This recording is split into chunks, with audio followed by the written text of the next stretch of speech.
പ്രതികരണശേഷി നഷ്ടപ്പെട്ട ഒരു ജനസമൂഹത്തെയാണ് ഇന്നത്തെ വിശുദ്ധ ഗ്രന്ഥഭാഗം വെളിപാട് 3-ാം അധ്യായം 15-16 വാക്യങ്ങൾ തുറന്നു കാണിക്കുക. വളരെ കൃത്യമാണ് ആ വാക്കുകൾ. നീ ചൂടോ തണുപ്പോ ഉള്ളവനായിരുന്നെങ്കിൽ നിന്നെ എനിക്കിഷ്ടമാകുമായിരുന്നു. നീ ചൂടും തണുപ്പുമില്ലാത്തവനായതുകൊണ്ട് നിന്നെ ഞാൻ എൻ്റെ വായിൽ നിന്ന് തുപ്പികളയും. എന്താണ് ഇവിടെ പ്രതിപാദിക്കുന്ന ചൂടും തണുപ്പും? സത്യത്തിൽ അത് നമ്മുടെ വിശ്വാസമല്ലേ? വിശ്വാസത്തിൽ നീ എത്ര തീക്ഷ്ണതയുള്ളവനാണ്, നീ ദൈവത്തോട് എത്രമാത്രം അടുത്ത് നിൽക്കുന്നവനാണ് എന്നാണ് ഇവിടെ ഉദ്ദേശിക്കുക. ഈ തീക്ഷ്ണതയ്ക്ക് ഉദാഹരണം പറയുന്നത് ഏലിയായാണ്. ഏലിയയുടെ തീക്ഷ്ണതയോടും മോശയുടെ ധൈര്യത്തോടും കൂടെ അങ്ങേ മുൻപിൽ ശുശ്രൂഷ ചെയ്യുവാൻ ഞങ്ങളെ അനുഗ്രഹിക്കണമേ എന്ന് നാം പ്രാർത്ഥിക്കാറില്ലേ? 1 രാജാക്കന്മാർ 19:10 ഏലിയ പറയുന്നു, സൈന്യങ്ങളുടെ ദൈവമായ കർത്താവിനെ പ്രതിയുള്ള തീക്ഷ്ണതയാൽ ഞാൻ ജ്വലിക്കുകയാണ്.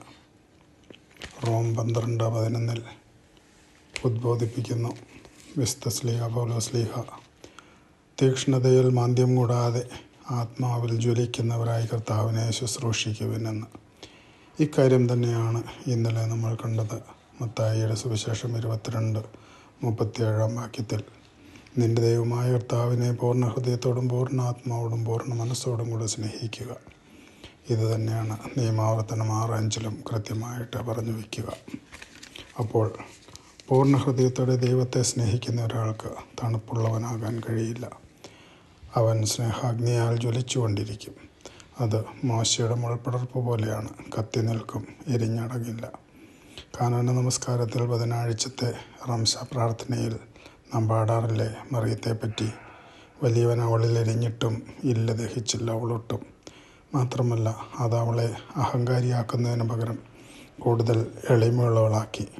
അതുകൊണ്ടല്ലേ താൻ ദൈവപുത്രൻ്റെ അമ്മയാണെന്നറിഞ്ഞിട്ടും തൻ്റെ പുത്രൻ്റെ വഴികാട്ടിയാകാനിരുന്നവൻ്റെ അമ്മയെ എലീശായെ ശുശ്രൂഷിക്കുവാനായി തിടുക്കത്തിൽ അവൾ പോയത്.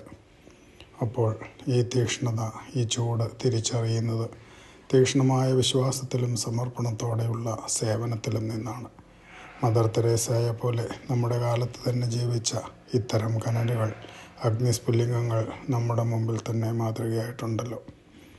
ഇന്ന് ഈ ദൈവസ്നേഹാഗ്നിയിൽ നാം ജ്വലിക്കുന്നവരാണോ എന്നറിയാൻ നമുക്കൊരു വിലയിരുത്തൽ, നമ്മുടെ മനസ്സാക്ഷിയുടെ ഒരു പരീക്ഷ, an examination of our conscience നടത്താം. അവിടെ ചില ചോദ്യങ്ങളുണ്ട്. ഞാൻ ശരിക്കും ജീവിക്കുന്നവനാണോ? ഒരു ഉണർവ്, ഉന്മേഷം, തിടുക്കം എന്നിലുണ്ടോ? Am I really passionate? അതോ ലോകവ്യാപാരങ്ങൾ, സുഖസൗകര്യങ്ങൾ എന്നിവയുടെ അന്തസ്സിൻ്റെയും അഭിമാനത്തിൻ്റെയും പുറകെ, ഞാൻ തന്നെ കെട്ടിപ്പൊക്കിയ നേടിയെടുത്ത പേരിൻ്റെയും പ്രശസ്തിയുടെയും ഒക്കെ പുറകെ ഓടാനാണോ എനിക്ക് തിടുക്കം? ഒരു ആത്മീയമായ ഉണർവ് അല്ലെങ്കിൽ വളർച്ച, അതിലേക്കുള്ള ഒരു പ്രതിപത്തി എന്നിൽ നിലനിൽക്കുന്നുണ്ടോ? അതോ ദൈവസ്നേഹവും സഹോദര സ്നേഹവും തണുത്തുറഞ്ഞ് നിർവികാരനായി, ഇൻഡിഫറൻ്റായി, ക്ഷമയും സഹതാപവും അനുകമ്പയും ഒന്നും ആരോടുമില്ലാത്ത ഒരവസ്ഥയിലാണോ ഞാൻ ജീവിക്കുന്നത്? മറ്റുള്ളവരുടെ ദുഃഖങ്ങൾ എന്നിൽ വേദന ഉളവാക്കുന്നില്ലെങ്കിൽ, മറ്റുള്ളവരോടൊപ്പം സന്തോഷിക്കാൻ എനിക്ക് സാധിക്കുന്നില്ലെങ്കിൽ, ഞാൻ മനസ്സിലാക്കണം, ഞാൻ ചൂടും തണുപ്പും നഷ്ടപ്പെട്ട് മന്ദോഷനായിരിക്കുന്നു. അതിനാൽ ഉത്തമനായി മാറാൻ എനിക്ക് അവസരമൊരുക്കുന്ന ചൂടുള്ളവനാകാൻ, തീക്ഷ്ണതയുള്ളവനാകാൻ ഞാൻ പരിശ്രമിക്കേണ്ടിയിരിക്കുന്നു. അതിനാൽ നമുക്ക് പ്രാർത്ഥിക്കാം. കർത്താവേ, ഏലിയ പ്രവാചകൻ്റെ തീക്ഷ്ണത പോലെ ദൈവസ്നേഹത്താൽ ജ്വലിക്കുന്ന ഹൃദയം ലഭിക്കുവാനായി എന്നെ അനുഗ്രഹിക്കണമേ.